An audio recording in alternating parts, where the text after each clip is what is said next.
I'm Andrew Mazzone, president of the Henry George School of Social Science. Smart Talk will present a series of discussions with leading economists around the world. These talks promise to be compelling, controversial, and always thought-provoking. Today's guest is Dr. Gregory Clark. Dr. Clark is a professor of economics at the University of California at Davis. His controversial theories regarding economic growth and the wealth of nations challenge the argument that rigid class structures have eroded in favor of social equality. At least that's part of his argument. Dr. Clark has written 2 books, Farewell to Arms and The Sun Also Rises. Dr. Clark, welcome to Smart Talk. It's great to be here. I propose, Dr. Clark, to cover the 2 books you've written in sequence. I just want to comment to the audience that they're 2 fabulous books. In fact, if I had to recommend the 3 books for educated people to read, the best 3 in the last 10 years, 2 of them would be yours, Farewell to Arms and The Sun Also Rises. I would have to include Piketty in that trilogy simply because of the facts that he's amassed over a long period of time that at least illustrate some of the problems. But your 2 books, and we'll take Farewell to Arms first, and The Sun Also Rises, bear on what I consider very, very important issues in social science. Farewell to Arms discusses essentially how we got to the Industrial Revolution, which triggered off modern growth. And I propose to discuss that first with you.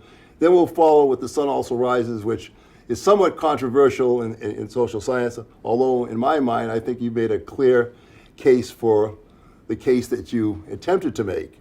But we'll discuss that in terms of elites and the future and so forth. So if we start off with Farewell to Arms, essentially, you've got the most nuanced description of how the Industrial Revolution started. Now, as Georgists, we're probably not so concerned about how things got started.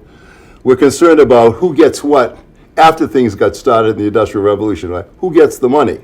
But at least we have to understand how things got to be the way they are. And I think that your nuanced exposition is the best that we've read.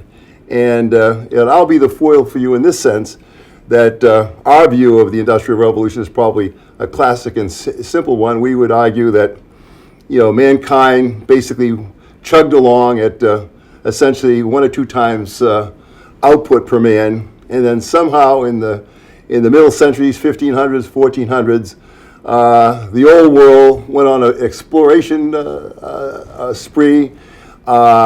They developed better sailing tools, better navigation instruments, better cannons, better ways to use them, and it simply went around and conquered the world that was defenseless. Basically, from North and South America, it took a lot of resources, brought them back to Europe. And because of that, the standard of living jacked up a little bit, and because of that, you could have, after the Enlightenment and scientific investigation and the English Revolution, which protected property rights better, that mix somehow encouraged entrepreneurs and inventors to finally develop the techniques to trigger off the Industrial Revolution. And I suppose the classic statement on that would be the English experimentation with the steam engine, along with the coal and iron proximity in England, and along with the fact that there were nascent industries, putting out industries in textiles, which were becoming machine-driven. The natural thing would be to link up steam engines as a powertrain and explode the productivity, and the rest is history. Now, you won't accept that as a essential answer for the Industrial Revolution, and it's your nuanced work, I think, is the issues that we'd like you to talk about first. Yeah, the important thing is the Industrial Revolution is the defining point in human history, but it's also one of the most mysterious events because it's very difficult to link to a lot of the elements that you've talked about here. So, for example, who were the great colonizers? It was the Spanish, the Portuguese. Their living standards did not improve in any way in the period leading up to the Industrial Revolution. But you could argue the fact that they spent the money buying the products, let's say, from England and France, in effect, they sacrificed their wealth, eroded their manufacturing possibilities, in effect, feeding into an English strength. But go ahead. Yes. So So my book then says, well, there's no very clear link to the colonial activities. And then the second puzzle is that the explosion of productivity that the Industrial Revolution represented occurred in a society, England, that was essentially unchanged for several hundred years institutionally in the period leading up to the Industrial Revolution. Far into the past, England had fairly stable property rights, fairly limited government, fairly open market. And the puzzle is to understand why finally the efficiency of industries really began to expand at a steady rate. And that's the thing that characterizes the modern world. So just take a naive view and say, let's say the steam engine was a fortuitous development with the coal mines and a powertrain that now multiplied energy, and argue that random explosion was set off in an ideal institutional environment, and then everything followed from that. Because if you plot the use of carbon fuel against productivity from that point on, there's a perfect correlation, of course. And but you want to comment on that, because you make the argument that the stage was set really hundreds of years before in the institutional and stable structure of England. And I would argue maybe there were other countries that had similar setups, close enough that how can you separate the English from the rest of the possibilities? So let me step back a little bit and say what the book argues is that the institutional basis of the Industrial Revolution had been set in place probably 1,000, maybe several thousand years earlier, and that there isn't really the sudden institutional changes that would explain it occurring in the 18th century, and that instead what was actually happening was that people were changing culturally and also actually genetically in the long pre-industrial era, and becoming different kinds of economic agents. And that we can get plenty of evidence that people were becoming more patient, less violent, more cooperative, harder working, and that this was a general force that was occurring in stable pre-industrial societies. But it was a force that's particularly evident in a society like England for at least 600 years before the Industrial Revolution. No other society, in your opinion, emulated that? Oh, no, I actually believe that other Northern European societies were going through exactly these same processes. And so it's one thing I have to admit with the book is that while it says we can explain why an industrial revolution became more likely over time, it's still very hard to explain why England would be the particular location of the Industrial Revolution. And really, that's not something the book can particularly successfully do.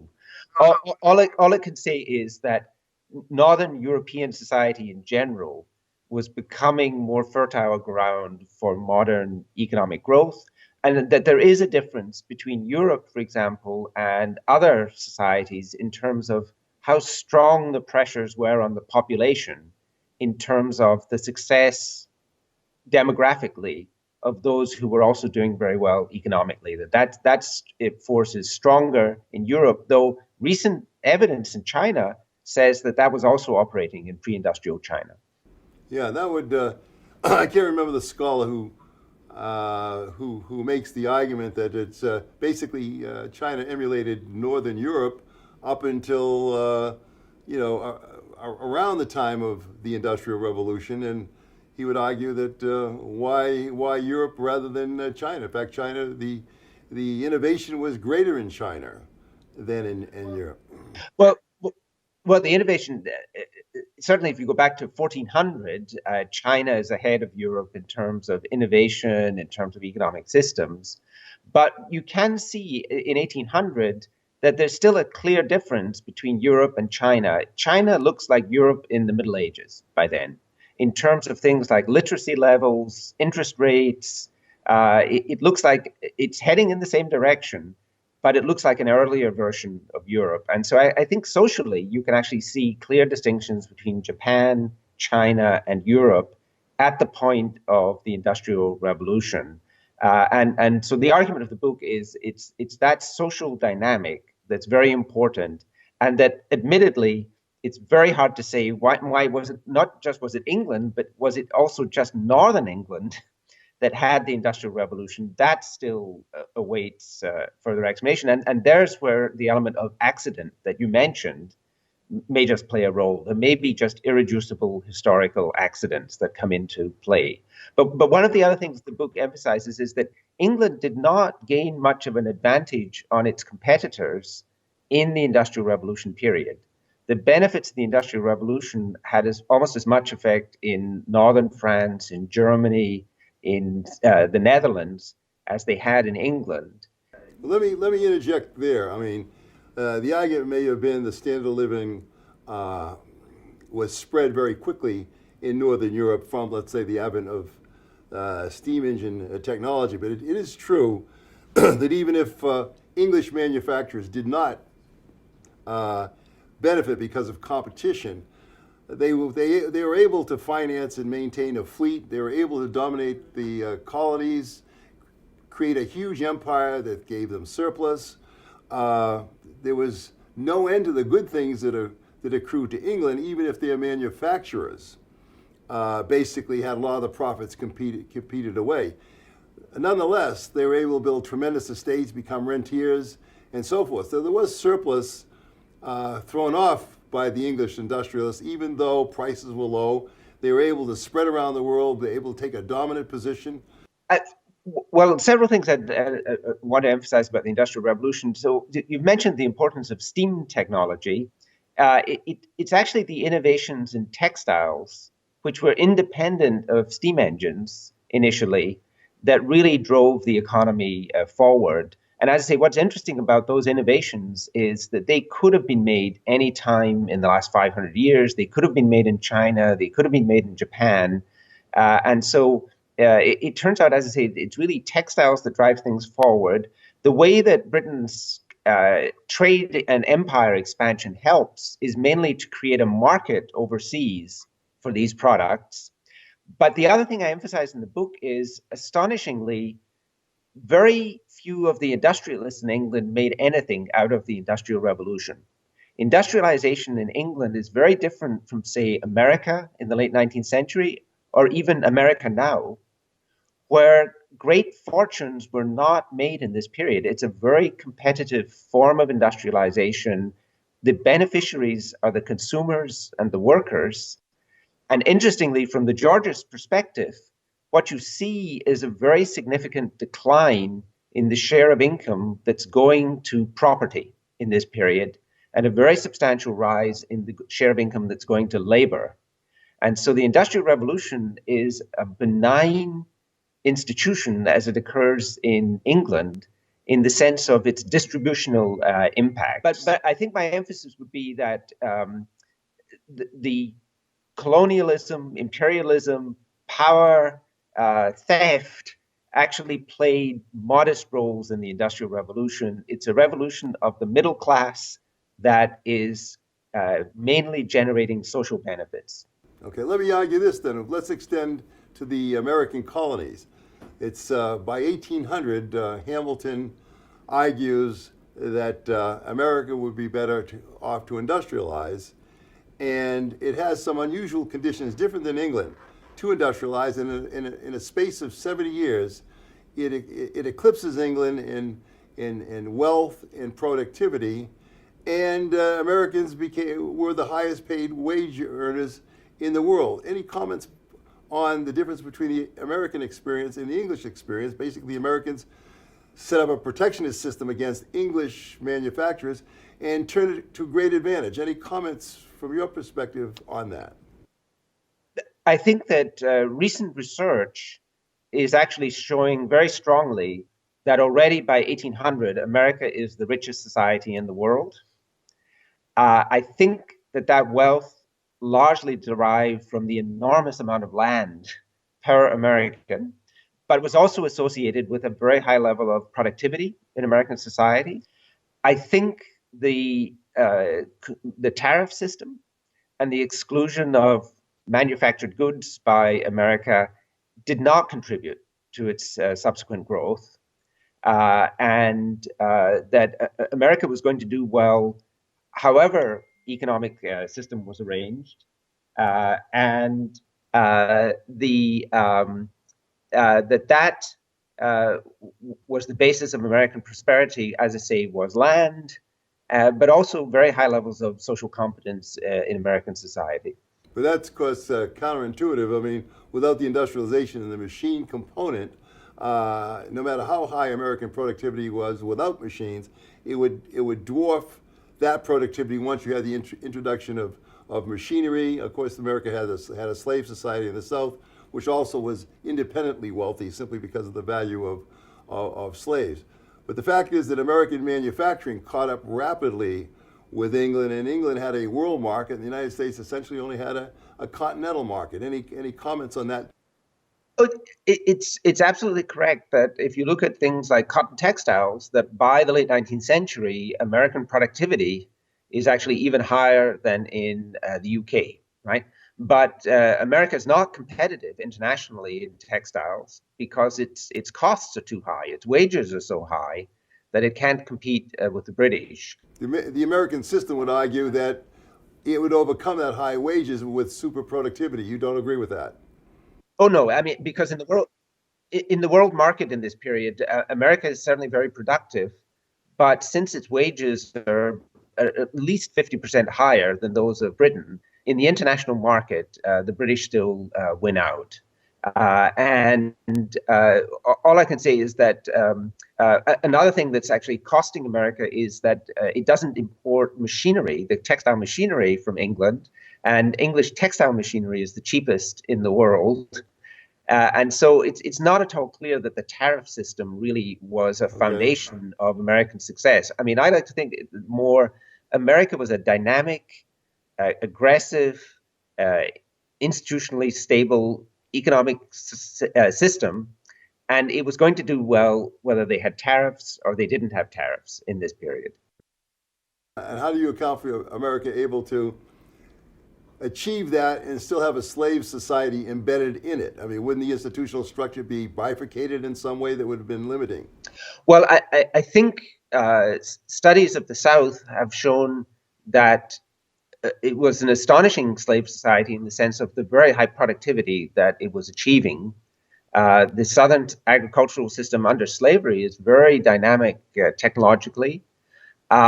It was ultimately a self-destructive slave society in the South, but mainly because it discouraged the emigration of free whites into the South, and it eventually made it an unattractive destination for the people who would later kind of be the wellspring of the American Industrial Revolution. And so in that sense, slavery was self-defeating in the end because you can't attract people with talent and ability into such a society. And in the end, slavery was sowing the seeds of its own destruction in the South. So, Dr. Clark, we've kind of got to the takeoff point, let's say, of England and America jointly, and essentially those two powers are going to dictate the composition and the direction of the world from that point onward. Any comments on the joint growth of both countries and the fact that the competitors, let's say Germany and ultimately Japan, joined the fray, and basically the pressures of industrialization of those three parties start culminating in pressures of war? Maybe we can go back to the English and American takeoff. Well, I'm going to assume that the kind of, it's an Anglo takeoff. They're reaching great levels of productivity. And you discuss the drivers in productivity, and I think your description and analysis is one of the best I've seen. If you want to, whether it's capital, whether it's labor productivity, or whether it's that the solo residual that is the ultimate driver. Could you comment on that, on those points? Right. I'll be happy to comment on this. And so after the Industrial Revolution, the factor that seems to determine the success of nations is essentially how good their productivity is, how efficient their use of knowledge is. And factors like capital and land then become relatively unimportant in the economic system as we move into the 20th century. And capital essentially is just adjusting internationally to the profit opportunities now in this new international economy. But it wasn't clear, I guess, until Solo's time, where, or I think maybe there were a few others, that started to account for, quote, the residual. That was in the 50s, before anyone really thought it was something else driving other than just capital. Your comment on that point? Oh yes. Uh, as an economist, I have to say that we have a very embarrassing science, because the factor that drives living standards, that drives economic growth, is one that we have essentially no explanation for. It's occurring from outside the economic system. What's happening is every year, for successful economies, they become about 1% more efficient in ways that are unpredictable, unexplainable, not attributable to specific investments. That's the dominating fact of modern economic growth. And ever since Solo realized that, economics has struggled to somehow incorporate this into the economic system and come up with an economic explanation of this kind of dominating fact of modern growth.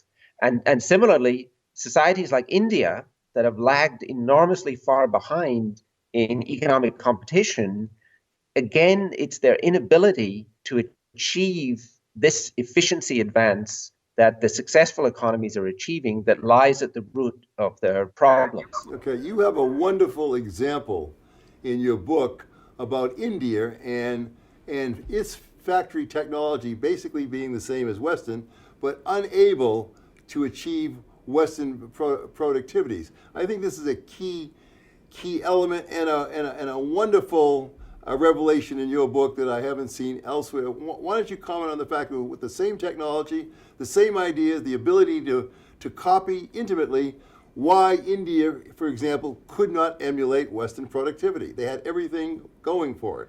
Oh, yes, that's one of the great mysteries of the modern world. And so in the 19th century, Karl Marx, commenting on British imperialism in India, said that British imperialism would sow the destruction of British domination, because it would lead to the export of railroads, factories, all of the other infrastructure of the modern economy to India, and that eventually, under free trade and British doctrine, with low wages in India, Britain would be driven out of international markets. But what we've seen ever since then is that with identical techniques, identical factories, taken to these countries that are not succeeding, these poor countries, what is astonishing is that people are not able to replicate the productivity of the advanced societies. And in ways that are highly mysterious. I mean, we've spent a lot of time, I've even been to Indian textile factories to look at their operations. And it's amazing that it often will require, 5 times the number of workers to carry out the functions of these factories as in advanced economies, even when you have the identical machinery in the advanced economies. Why then, going back to your Right. explanation of the precursor of the Industrial Revolution, why is it that in effect it becomes a cultural difference in enabling productivity to increase? Why is it that India can't, even in islands of pockets of India, emulate American or British or German productivity? Why would that be so difficult? Because I think your explanation is brilliant, and I think it's a key part of your book, because perhaps the International Monetary Fund, the World Bank ought to really follow your argument. But go ahead, I'll let you elaborate on that. We can easily identify what the problem is in these plants, but to actually say fundamentally, why is that problem occurring, it turns out to be very, very difficult. And for example, in the 1920s in India, their textile industry was under a lot of threat from the new Japanese industry, which was emulating the West, which was achieving high levels of productivity. They knew what their problem was. They called in international experts. They had Americans, they had British, they had different entrepreneurial groups in the industry. Everyone knew exactly what the problem was, that you needed to somehow get an Indian textile factory that could achieve the same productivity as a British one. There were 400 of such plants in India. There was not a single one that was able to equal the productivity of the English industry. And with all of the analysis, with all of the discussion, it never ever emerged exactly what was going on. It was something about the relationship between the labor force and the management. But it was never, and even having looked over all of these documents, have studied all of the record, it's still mysterious to us exactly why you couldn't come up with a contract with the workers that would allow you to kind of equal the productivity that's found elsewhere. Neoclassical economics would say it's a no-brainer to come up and devise contracts to equalize so that. one of the things that I try and emphasize in my book is, in some sense, we moved from a world which was kind of understandable in economic terms before 1800 to a new world which is actually very difficult to comprehend in simple economic terms, right? Because things are happening in terms of the efficiency of different countries that we have no underlying economic theory for, right? We always fall back in economics on the idea that everyone is the same, and it's just a matter of finding the right economic incentives, the right economic structure, and all the world will be wealthy.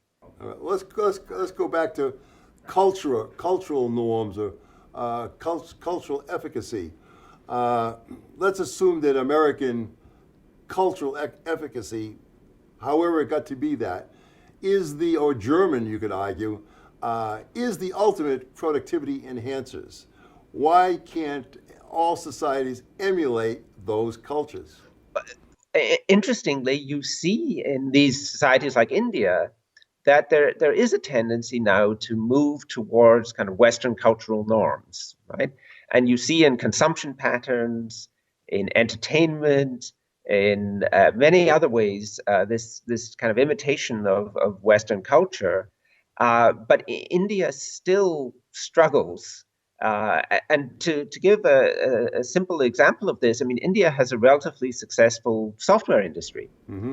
And you would think that that would be an area where you don't require a lot of capital, where wages are a dominating element of the story, where India could just simply take over. I mean, why can the California software industry still survive, or the British software industry, in the face of competition from a low-wage competitor where capital is not that important and where the product can be shipped internationally at the press of a button?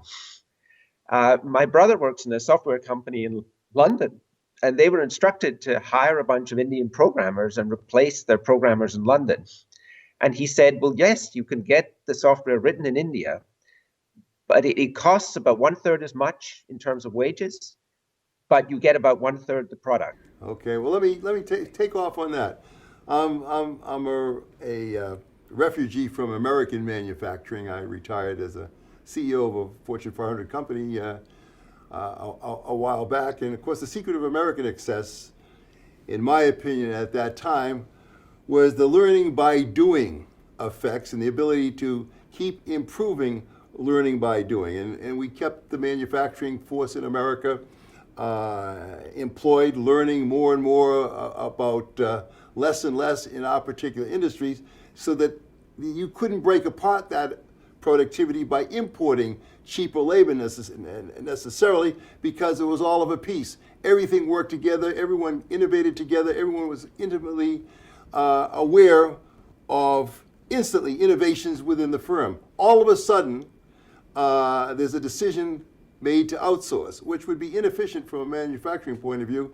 The United States decides, we can go into that reasoning, to outsource, and they go to a place like China and start splitting up its manufacturing, low end to China and keeping its high end, and I would argue losing autonomous innovation, but yet the Chinese are able to take that and build on that, and without the background of the learning by doing of 200 years of Britain and the United States, copy almost successfully and move up the value chain. How would you explain that? Or is it, am I overstating the case at that point? Uh, I think when you look at the countries that are now competing to enter the international market in manufacturing, what is interesting about the modern world is that if you went back to 1500, the societies that were at the forefront technologically were, it was Europe and it was China. And what is interesting in some sense is that the old world order seems to be beginning to reestablish itself. That now, as countries look to enter modern manufacturing, modern industry, it's those with the longest history of stable institutional structures that seem able to compete best.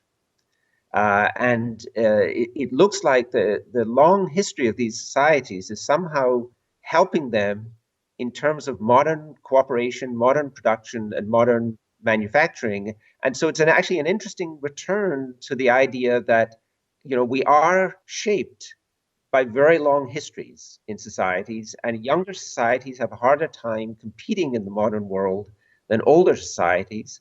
And that in some sense, as I say, we're returning to a familiar pattern. There seemed to be a period of disruption, a surprising period where China was kind of out of the world economy. But if we look, say, 50 years from now, the world in terms of its location of advanced societies, advanced production, will look very similar to the world of 1500. Okay. What would you say about Indian institutions relative to Chinese institutions in terms of stability and so forth? Why couldn't you make the case for India as being as stable as China? That would be an interesting comment. India is an interesting case. I mean, it's an old society like China. It's struggling to grow, though. I mean, its growth rates are significantly lower than those in China. And interestingly, when you look at the history of India, it never was at or it was never at the forefront of technological advance in the 2000 years of history before the Industrial Revolution.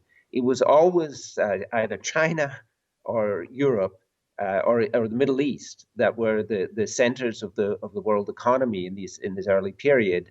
And so it turns out we know very little about the history of India before 1800. And that again is a reflection of the nature of the society, that it's advanced societies that leave documents, that leave records. And so I would say that there is an interesting difference between even Chinese history and Indian history. But India is something we can say very little about what its early history was. And so it's hard to say, is that mattering in terms of modern economic competition? Okay. Well, let's go back to growth in American style. I'm gonna argue that America outsources a lot of its manufacturing. It's taken up almost a Roman position of controlling, let's say, military and finance, and and energy in effect. And on those three legs, are able to maintain wealth and continue to grow, and basically make everybody else fall in line. Would you say that's a fair statement now? And how does that impact the possibility of America's productivity increasing or perhaps stabilizing and plateauing, and other more dynamic societies will catch up with America, technically speaking? The United States seems to be content with a military and financial and energy domination now that it's a superpower. Any comments on that? I think the prospects for America are actually very good. In terms of the efficiency of the economy, the Europeans actually have already caught up with America. America has higher incomes than these other societies because we work harder than societies like Europe. It's all a matter of how many hours we put in. But America has one big advantage, which is that it is now pulling in from all around the globe the most talented people from a whole variety of societies. And so if you look at modern America, what is the super elite within American society now are Indians, Indians from the Indian subcontinent. And we're importing from China, from India, from Africa, from Egypt, people of enormous talent. So America will have, in terms of the kind of the skilled technicians, skilled scientists, it will have a pool of talent to draw upon that will be unrivaled across other societies for the next 50 or 100 years. But the only thing that you fear about this growth in America will be that America is also attracting from Central America immigrants who come under very different circumstances, often who come illegally, and where you actually attract people who are at the bottom end of those societies, people who are struggling within those societies. And so the one thing that would be, I think, that America has to fear in the future is developing a highly unequal society. That early immigration in America tended to lead to equalization. Now I think you're going to have a super successful society in the United States, but already here in California, we see differences in living conditions and in income that are reminiscent of Mississippi in terms of the difference. What if I argue? What if I took the argument, essentially, which I do, and essentially say that today America is essentially two countries, and I'm not saying the two countries and two societies in, let's say, the traditional sense that it's talking about. But let's argue that if we looked at Boston, New York, and Washington, and we looked at the elites in that corridor, and we looked at the high-tech industries, we look at the military, we look at the finance, and we look at that as a center which has links to all the various hotspots in the world in terms of kind of a localized economy with tentacles in all productivity spots, and we call that country A. Then the rest of the country sends its elite kids to the New York country, and in effect turns the rest of America into kind of a Brazil America. What would your comments be on that? I think I would agree that America is becoming a significantly more polarized society. Within America, there are now appearing differences in living standards that we haven't seen in the earlier society. And as I say, in terms of if we measure, the productivity of the American economy, the average income per capita, I think the outlook looks very good. But if you compare us to, say, a society like Sweden, where there haven't been these polarizing forces, I think there is a fear that kind of the America that people valued in the past may not be the America that you're going to see in the future. And that, yes, I mean, we will become more like South America. But as I say, I mean, these South American societies still function perfectly well, but they certainly have these much greater chasm between the upper classes and the lower classes in those societies, and that seems to be the dynamic within modern America. And so, in terms of things like, do we have to worry that America will lose manufacturing, that America will lose its comparative advantage in some industries? I don't think it's a problem, because now, finance, computer technology, software, these are all areas where you could perfectly well make a living in the modern world without ever having to do manufacturing. But the problem, I think, will be also our technological developments going to now lead to the fact that unskilled labor will have very little value to the economic system. And that America will have large communities which can supply only unskilled labor, and that labor will essentially have almost zero economic value. Seeing some of the trends that we've discussed with the United States, I suppose we could see that in Europe, but let's not go there.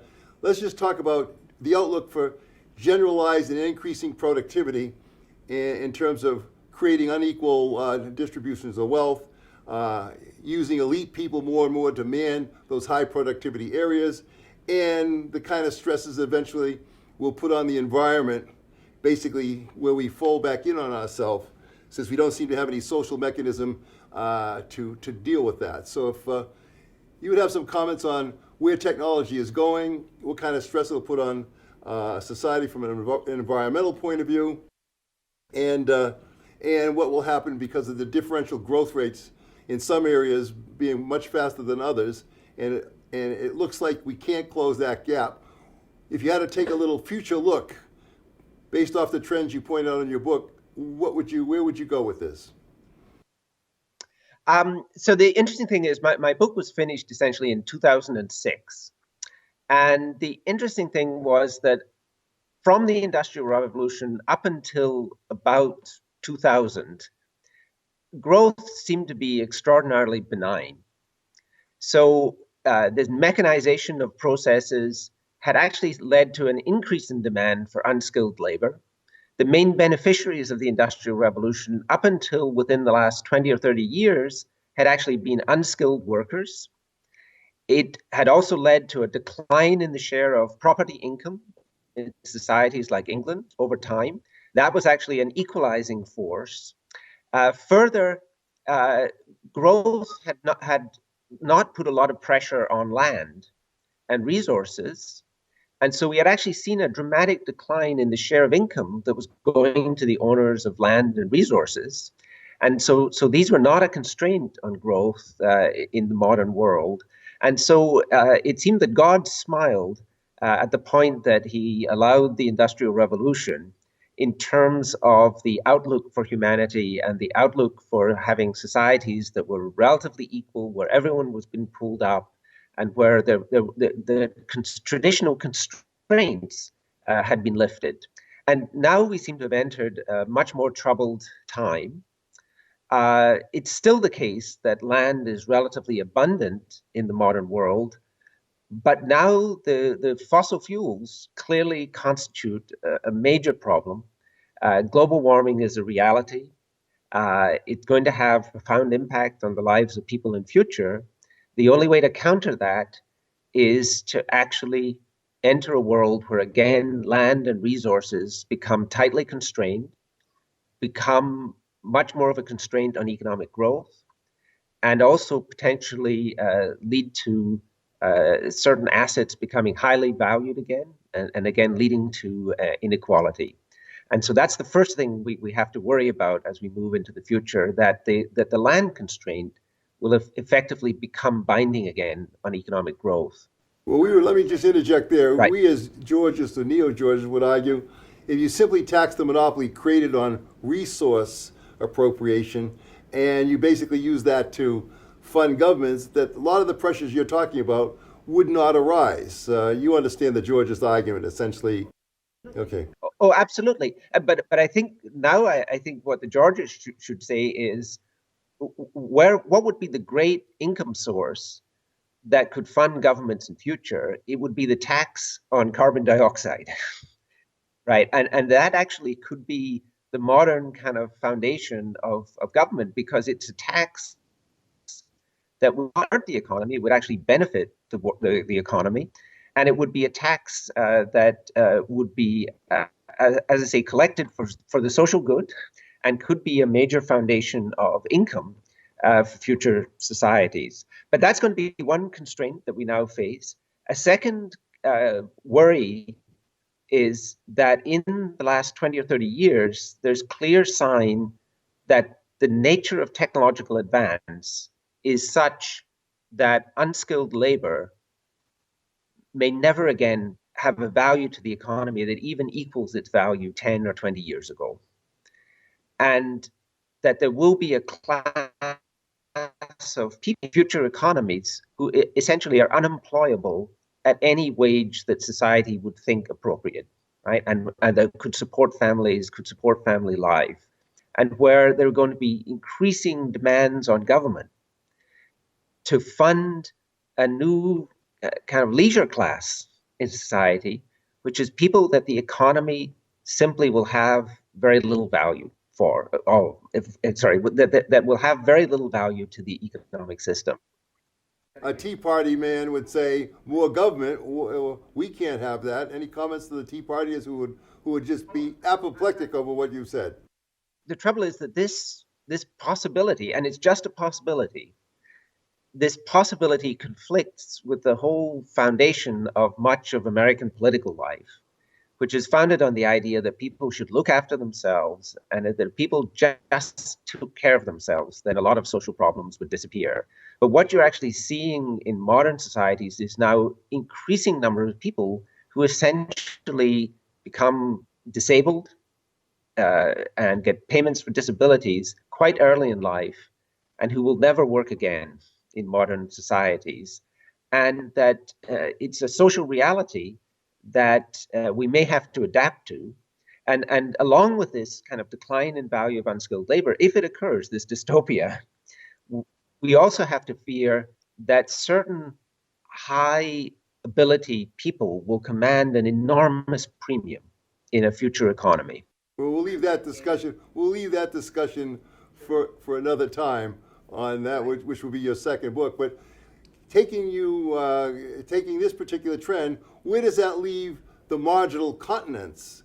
Never mind marginal workers in the industrial societies. Where does that leave South America, Asia, and significant parts of Asia and Africa? Where does it leave them in this dystopia? Well, the problem that we could face is that modern manufacturing and modern production has become increasingly precise. And it involves many steps that have to be carried out exactly and carefully. The labor forces of Africa, of the poor parts of South America, and of India, that's not an ability and a skill that they have been trained in. And so again, the fear would be that a continent like Africa with extraordinarily low wages will find great difficulty in entering into production in a new international economy, where the important elements of production are really about following instructions precisely, carefully, faithfully.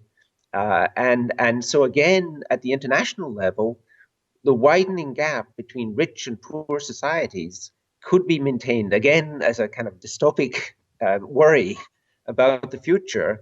And as I say, already you see phenomena such as, African countries importing Chinese immigrants to engage in manufacturing production, even though wages in China are 2 to 3 times higher than they are in Africa. And so you actually, as I say, the worry is that in the earlier economy in the 19th century, there was lots of high-value activity that unskilled labor forces throughout the world could do. It's not at all clear that in the new world of modern scientific production systems, that there will be any easy entry for low-wage economies into the international economy. I'm going to stop you right there with one comment. Are you going to write a book on this particular important trend in and of itself? I've actually been thinking about, what to work on next. And so I was actually thinking about writing a book which would be called Dystopias, which would talk about all of the fears we had in the past about where the economic system might lead, and the lucky accidents that kept us from getting to these dystopias, and now the fears in future that are out of our control about the nature of modern technology, modern production, modern interactions, and what kinds of worlds we could have to fear as we go along. But that's not a commitment; it's just an idea. No, but I would say Right. to you, it would be a perfect counterpoint to Piketty's work and a great compliment to your work. So I think if you're going to do something, I would recommend you please do that. Well, it could be an interesting project. Yeah. Well, Dr. Clark, let's go into The Sun Also Rises. It's sort of a controversial work, although I think its science is impeccable, and I think the implications really have to be faced and dealt with. Essentially, families, and not necessarily nations, but families within nations, once they maintain a place, whether it's a high-level place or a low-level place, for one reason or another, tend to stay at that status for long periods of time. And I believe your drift factor is a correlation 0.80 around the world, which means that there's a constant long-term drift before that changes due to intermarriage and so forth. But if so, the implications are that essentially elites are a stable class, and along with the trends we talked about in Farewell to Arms, what do you think the implications are of that? In other words, if elites persist, although they can change over time, if elites do persist, and they maintain the high ground of especially a bifurcating society due to technology, what is your conclusions on the effects of that? Would they voluntarily become more democratic because the system is going to head to an explosive end, or that somehow this is a problem that isn't a problem or would correct itself? Well, I have to start with a correction, Go ahead. which is that one of the things that the book finds, and it finds this by studying long-term social mobility by looking at the status of particular surnames, right. and that way we can actually study, in some cases, 30 generations of status in somewhere like England. What the book finds is that there is always a move of elites towards average status, but the process is extraordinarily slow, right? And so it takes maybe 300 years for families that are very elite to finally become average. And so there's been different reactions to this. I mean, my reaction is to say, so it shows that we, in the end, live in a world of complete equality. Other people say 300 years, you're kidding me. That's as good as having just stable class structure in a society. And so as I say, but the interesting finding of the book then is that there is this mobility, but that it's a very slow rate. And then the other shocking finding seems to be that it's all a function of what's transmitted within families. Yes. That societies have no ability to change this rate of social mobility. And in particular, we can look at cases like communist China. Yes. Where you can have a revolution that's designed to uproot and exterminate the upper class. And now, 60 years after that revolution, that class is still overrepresented amongst academic elites, amongst doctors, amongst Communist Party members in modern China. And so... But you found that basically in every society, when you strip away the contingencies, that's the case. Yes, and medieval England, the rate of social mobility was just as high as it is in the modern dynamic capitalist economy of England or America. And so the question then is, what's the social implication of this? And here is something where, as I say, I've ended up disagreeing with a lot of commentators on the book, because my interpretation is that this is actually due to the actual transmission of abilities. And that this is actually showing that the world is a fairer place than people thought, right? And it's just an accident of people's lineage that some people have a lot of ability and some people inherit much lower levels of ability. Eventually, it's all going to mix up. It's all going to be, in the long run, everyone's got an equal chance in society, but in the very long run, other people have thought of this as one of the most dismal findings that you could possibly get, because it has this very right. Well, let me take a layman's. Okay, let me take a layman's view of that. Okay, the argument I think is impeccable. I mean, the statistics and everything really can't be refuted. So the conclusions are either painful or not painful, depending on how you look at it. But let's argue in up until the time of the Industrial Revolution, things were stable and slow to change anyway. So that if these elites were in charge, let's say, you wouldn't observe anything but those elites always being in charge. But let's go to today, whereas take from the year 2000 in the United States, where there was a huge explosion of wealth due to the financial contingencies that occurred, and a lot of huge fortunes were made, and not necessarily by the old elite. And in effect, these kinds of things kind of may overturn the drift in the eliteness. Now, it's true some of the elites are part of the Wall Street gang, but also there's a lot of nouveau riche and new people in Wall Street who are making an enormous amounts of money, in effect can neutralize the go ahead.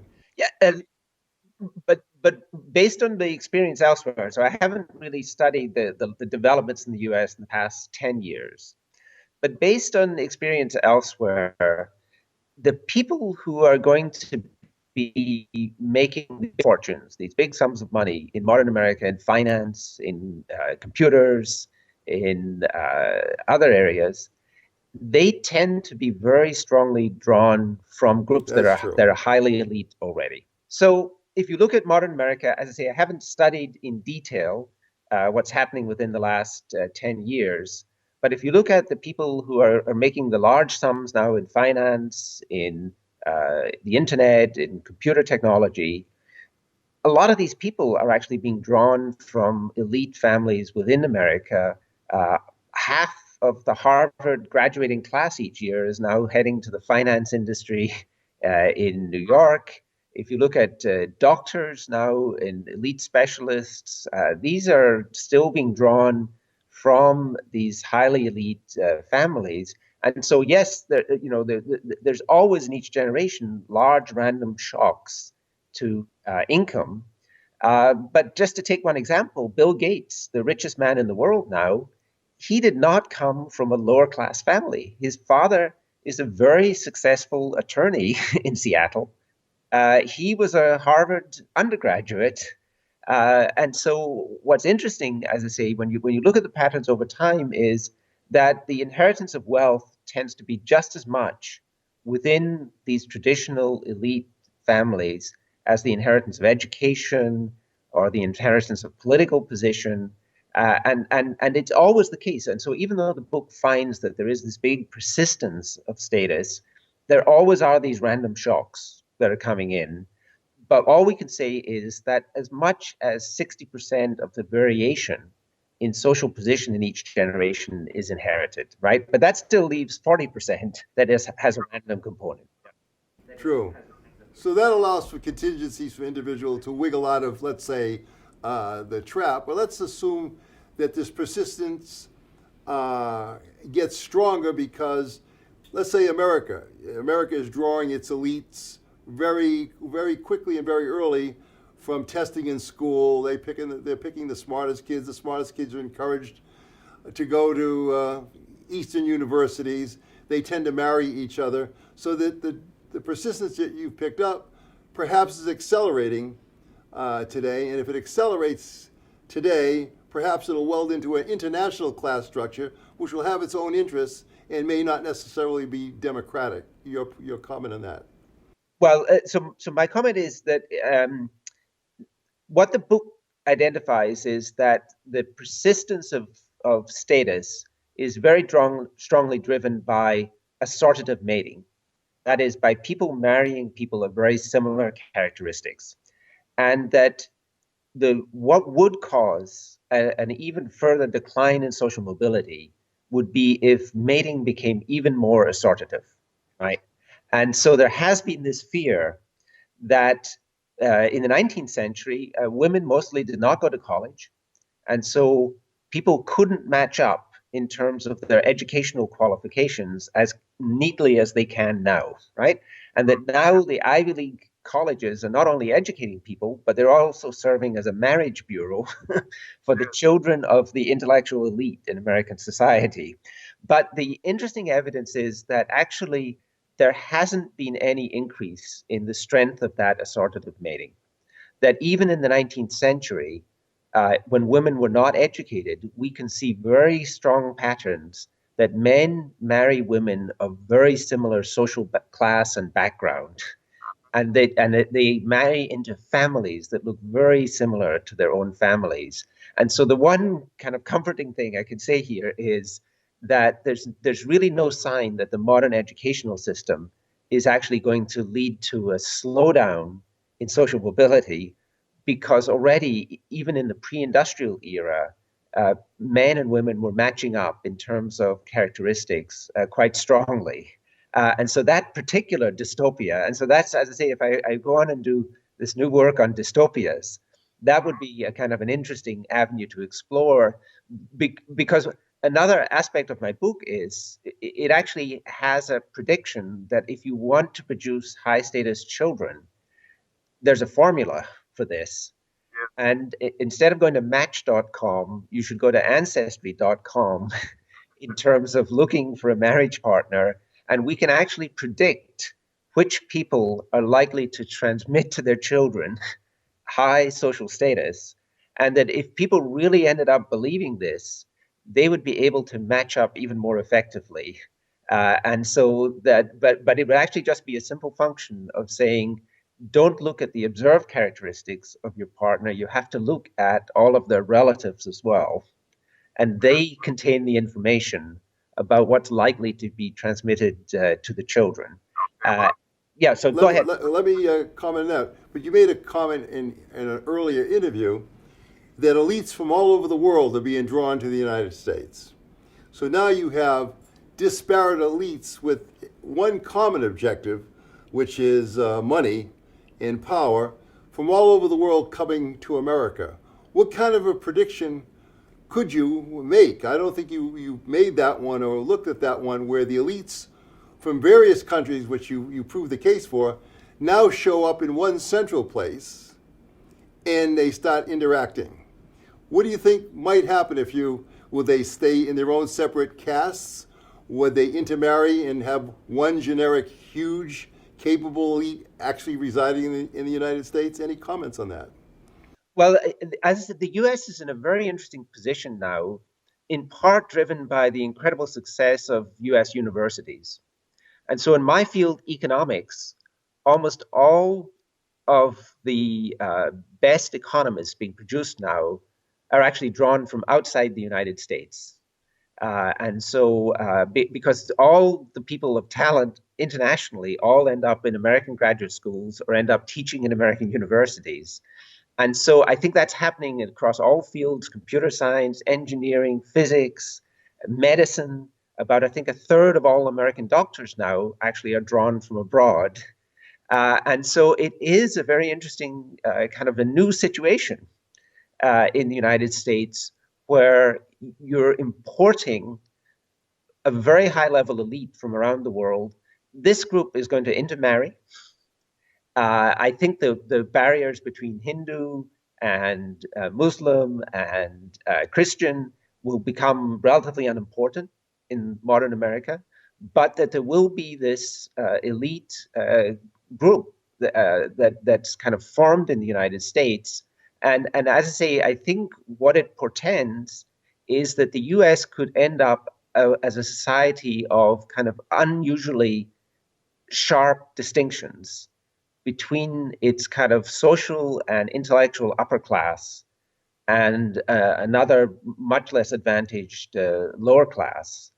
And as I say, this would, and it will look much more like Brazil, like South America, in terms of the structure of the society, and that eventually there'll be a melding of all of the different groups within the United States, but we're talking of an eventually that is 300 to 500 years in the future. Okay, well, let's argue that because of the high elites are coming here now and the intermarry now, they're capable now of, in effect, influencing the political agenda, financial agenda. Why would they really care about democracy when it's in their best interest to feather their own nests? I mean, this is, elites throughout history are not sharers by inclination. And here you've got a powerful proof that their interests, their abilities are focused more on themselves than anybody else. And as Piketty is demonstrating, the accumulations of wealth are piling up so fast, and obviously they're in the hands of the elites, that it's probably an unsustainable situation within a generation or two, never mind 300 years, for this to play out. Any comments? I, I actually disagree that elites tend to only focus on their own Okay. interests. And so, one of the interesting things, looking at the name study in England, for example, is that the leadership of the Labour Party, the party that wanted redistribution, socialization, that ends also tended to be drawn from the traditional elites within British society. And so I think that, these groups are as likely to actually favor much more moderate and redistributive policies as are other elements within American society. And It would be in their best interest to do so. I would agree. Are they able to identify their right, best interest in an internationalization of interest as opposed to a national right. Well, view all I can say is of if you, interest, if like you in look England? now at, say, Bill Gates, he's a supporter of very liberal policies, and a lot of his money when he dies is likely to support social causes. If you look at Warren Buffett, he's already committed to giving away large amounts of his money. And so, what I think may happen is we'll face an America in the future where foundations of the wealthy become very important players in American society. Because, as I say, there is a lot of indication. I mean, against Piketty, there's a lot of indication that this super wealth, a lot of it, because also we have quite low fertility rates in modern society, that a lot of this money will actually end up, in the end, being devoted to public purposes. So I'm actually more optimistic than you in terms of the fear Okay. about what about the creation of this super elite and the persistence of this super elite, what it will do to American society. Because actually, as I say, I think often such groups become the politically allied with policies of redistribution, socialization, aid for the less fortunate. Okay, well, let's argue. That certainly happened in the Roosevelt era in the United States, but that was unraveled starting in 1980, and the unraveling tendency doesn't show yet the early signs, other than at the margin, let's say Gates and Buffett, who basically are big thinkers. Generally, it doesn't show that tendency yet, and yet the pressures on ordinary people are becoming intense within their own lifetime. So it may be a timing problem here, that what you say may ultimately be true, but we may not have a traverse time enough to make the Gates Reformation practical. Any comments on that? Well, well, one thing I would say is that, of course, the great mystery of modern societies is why the poor don't expropriate the rich. And one of the surprising features of modern political systems is that the poor typically have not chosen to pursue radical policies of redistribution. And yeah, Let me interject right there. How could they possibly, in this day and age, do that? There's no armaments capability within that group. Uh, they're head fakeable by elites in terms of written word, ideology. It would be a lot to ask ordinary people who are struggling for life to have the wherewithal to mount an effective, even verbal campaign against the way things are. we have seen periods such as, say, the 1950s, 60s, early 70s in Europe, where there were much stronger redistribution policies. I mean, Piketty himself refers to this as kind of the golden age of redistribution. Only after a massive world war of destruction. After war, yeah, yes, and so I think politically, what will be interesting in future is if there is more of a perception of a polarization within American society, and of a polarization of position and wealth and social status, whether that would in itself then lead to political movements that would be much more focused on redistribution, right? That American ideology is that everyone has the capacity to ascend to the very top of the society, whatever your origins, whatever your backgrounds, and that that's never been a reality in American society, but it's not been perceptible to people how limited their chances really are and how predetermined people's chances are at the point of their birth. And so the question would be, if it becomes more visible, more obvious, these distinctions. And one of the things that can lead to that is when there are ethnic differences between successful and unsuccessful families. And then it becomes much more visible. So I think in America, there's always been much more visibility to poverty and wealth than in equivalent societies in Europe, where we can actually say, yes, you've been poor for 300 years. It'll take hundreds of years before you get to the average. But these are not visible minorities within European society. And so I think another thing that will be interesting about the future of America is if we're headed into a period of increased inequality, it'll be an inequality that's very visible because of the ethnicity differences between many of the successful and unsuccessful groups within the U.S.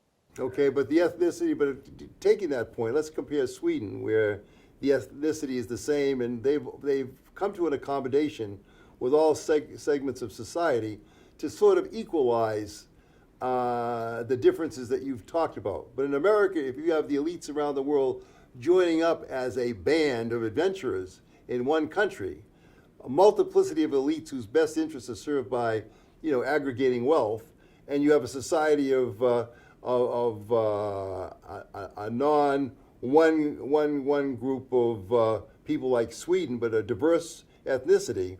Why should that elite group at the top really identify with anything in America that would catch their interest?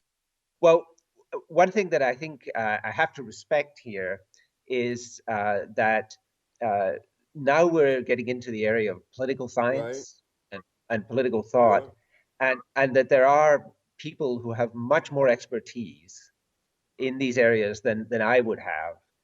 And so all I can, anything I say here is just speculation. Right, right.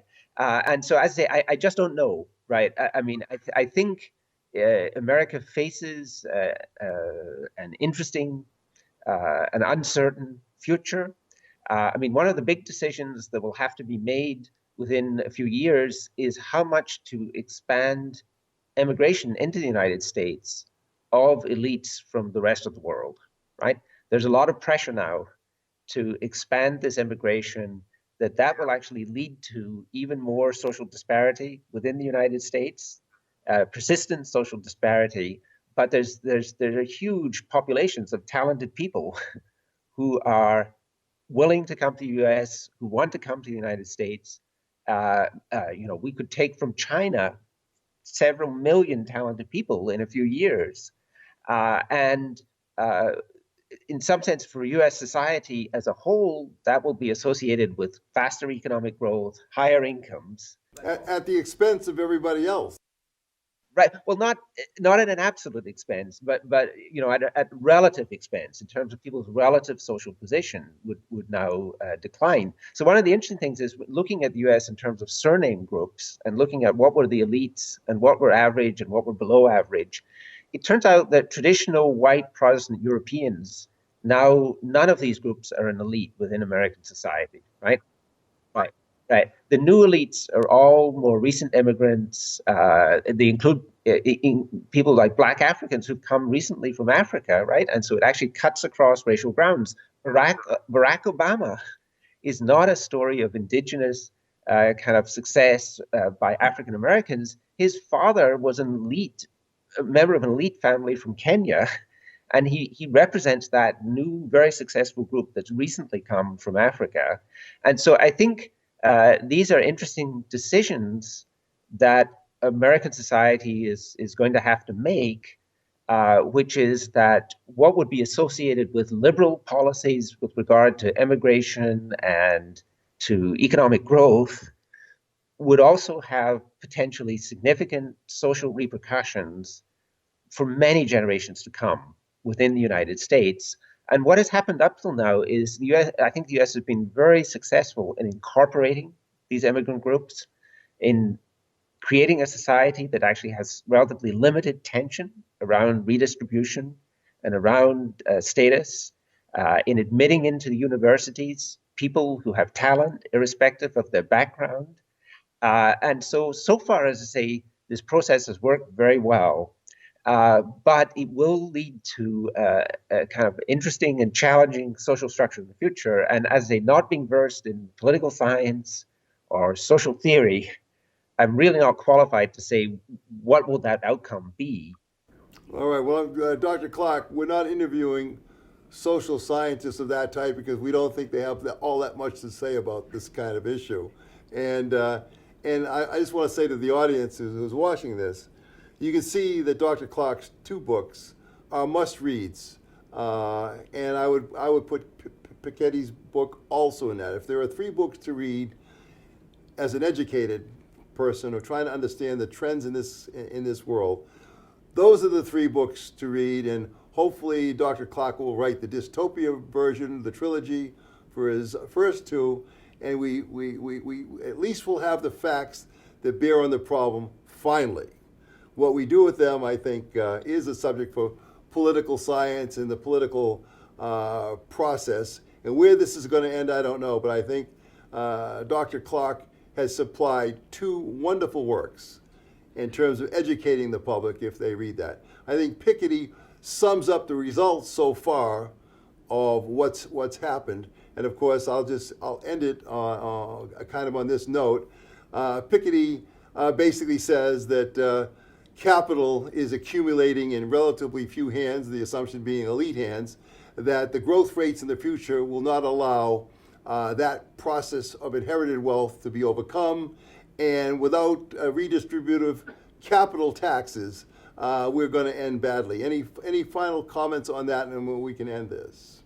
The one thing I do want to say is that I think Piketty is actually too pessimistic. And I think this would be the subject of a whole other discussion. Mm-hmm. But I think for a society like England, it's still the case that the share of property income is significantly less than on the eve of the Industrial Revolution. True. And that there's been actually very little sign over time that the share of wealth tends to have a natural tendency to increase, right? And so I think he has focused more on just the last 100 years, but as an even longer run historian, I would say if you widen that perspective to the last, say, 1,000 years, what you'd actually see is a surprising stability, mostly, of these shares. And so I think that it's still an open question about whether that particular dystopia is really in our future. Okay. All right. Well, Dr. Clark, thanks for being part of our Smart Talk segments. It was wonderful. It was great. That's it for this edition of Smart Talk. In future discussions, we will be speaking with such leading economists as Paul Craig Roberts, who is the co-founder of Reagan Economics, Luigi Passanetti, a leading economist and one of my favorites, Darren Assamloo, a professor at MIT, and one of the most cited economists in the world on economic growth. Please post your comments or suggestions on our website at www.henrygeorgeschool.org. And thank you for joining us. I'm Andrew Mazzone.